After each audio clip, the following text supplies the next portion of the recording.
ध्यान कीजिए। रूप भयंकर प्रकटत भई, इसी चौपाई पर कथा विश्राम ली थी। यह सुनकर वह दुष्ट चित्ता राक्षसी प्रभु राम के पास आई और क्रोध पूर्वक बोली, हे राम, तुम मुझे इधर से उधर दौड़ा रहे हो, अभी मैं तुम्हारे सामने इसको खाए जाती हूँ। सीता को खाने के लिए दौड़ी, क्योंकि श्री राम ने शूर्पणखा से कहा था कि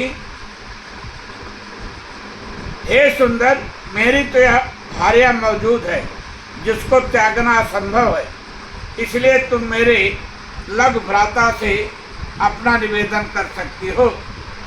श्री राम ने सीता जी के लिए तो कह दिया, यह मेरी भार्या है और यह हमेशा मेरे साथ रहेगी, इसलिए तुम्हें सवतिया डाह होगी, तुम कभी मेरे पास खुश नहीं रह पाओगी। सीता ही सभय देख रघुराई, कहा अनुसन शयन बुझाई। इतना सुनते वो सीता जी को खाने दौड़ी और प्रभु के सामने दौड़ी, तो प्रभु ने लक्ष्मण जी को संकेत किया। इसका गोस्वामी जी ने 12वें रामायण में उल्लेख किया है, वेद नाम कहे अंगुरन खंडी आकाश, पठयो सो पनखै लखन के पास। अर्थात श्री राम ने चारों गुलियों को आकाश को उठाया और फिर खंडित करने का संकेत किया। अर्थात 4 उंगलियों से 4 वेद श्रुत का संकेत करने पर लक्ष्मण ने श्रुत से कान की ओर संकेत है कि प्रभु ने आकाश की ओर उंगली उठाई तो शरीर में आकाश, शून्य नाक का संकेत होता है। अस्तु शून्यवाचक आकाश से नाक का संकेत लक्ष्मण को मिला। तब लक्ष्मण जी ने नाक व कान खंडित करना है ऐसा संकेत समझकर शूर्पणखा के नाक कान काट लिए।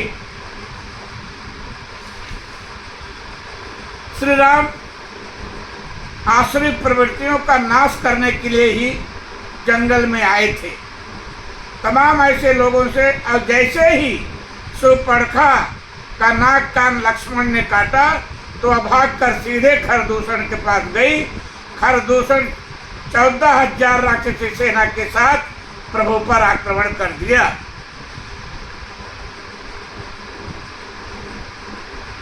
खरदूषण को वरदान प्राप्त था कि तुम लोगों की मृत्यु आपस में लड़ने मरने से ही होगी, अन्यथा तुम्हें कोई भी मार नहीं सकेगा। यह जानकर इन लोगों ने निश्चय कर लिया था कि हम आपस में नहीं लड़ेंगे। परंतु श्री राम से खरदूषण की चालाकी नहीं चली और पहले तो खरदूषण श्री राम के स्वरूप पर मोहित हो गया और उसे युद्ध भूल गया। प्रभु बिलोक सरस कहि न डारी, थकित भये रजनी चरधारी।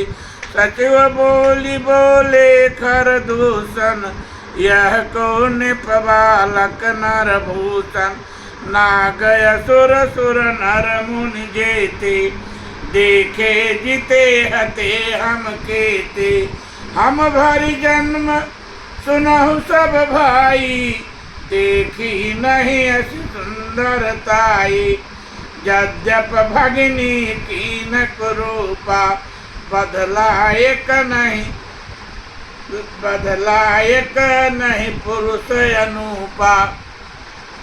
ऐसा विचार कर रहा था खरदूषण कि यह निप बालक वध के योग्य नहीं है।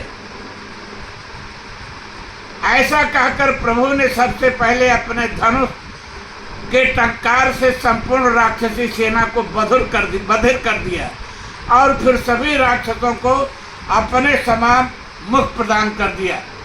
सब आपस में एक दूसरे को राम देख रहे थे। भयंकर संग्राम हुआ। वरदान के प्रभाव से राक्षस मर नहीं रहे हैं। मही मरत उठी भट्ट भीरत, मरत न करत मायायति घनी। श्री राम तो संपूर्ण रहस्य समझ रहे थे, इसलिए उन्होंने ऐसी माया किया कि सभी राक्षस एक दूसरे को में राम को ही देखने लगे। जब सभी को सामने वाला राक्षस राम दिखाई देने लगा तो अपने सामने वाले को राम समझकर राक्षस कठोर प्रहार करते और उसे मार देते। ऐसा करते हुए सभी राक्षस आपस में लड़कर मर गए। सुर मुनि सब प्रभु देखी माया नाथ अत कौतुक करो देखहि परस्पर राम करि संग्राम रिप दल लर मरो। राम राम कहि तनु तजहि पावहि पद निर्माण करि उपाय रूप मारे चनमहु कृपा निधान।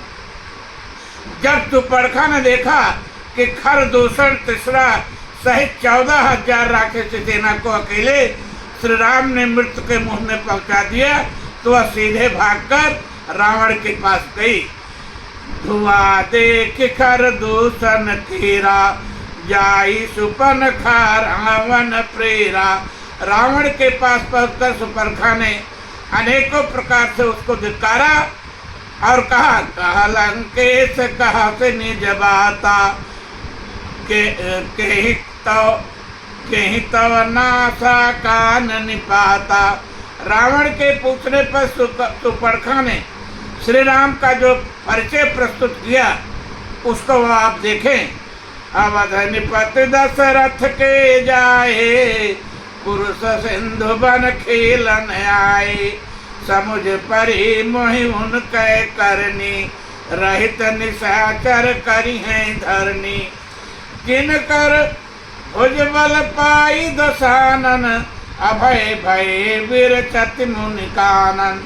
देखत बालक काल समाना परम धीर धन्वी गुण नाना। अनुचित बल प्रताप दो भ्राता खल बधरत सुर मुनि सुखदाता।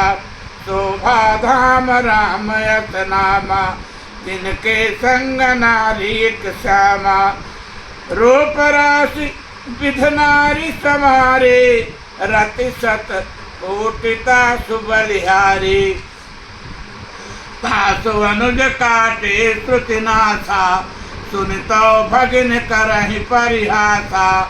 खरदूषण सुन लगे पुकारा छन महु सकल कटक हुन मारा। खरदूषण त्रिशिरा कर घाता सुन 10 शेष जरे सब गाता। जब रावण ने सुपर्णखा से खरदूषण और तीसरा के पद का समाचार सुना तो वह हतप्रभ हो गया और सोचने लगा खरदूषण मोहि सम बलवंता तिनहि को मारई बिन भगवंता। और अब मन में विचार करने लगा कि इस तामसी शरीर से भजन तो होगा नहीं और ये जो सामान्य राजा होंगे तो सुपर्णखा के कहने के अनुसार उनके पास एक सुंदर स्त्री भी है, तब मैं उन्हें उसी स्त्री का हरण कर लेता हूँ।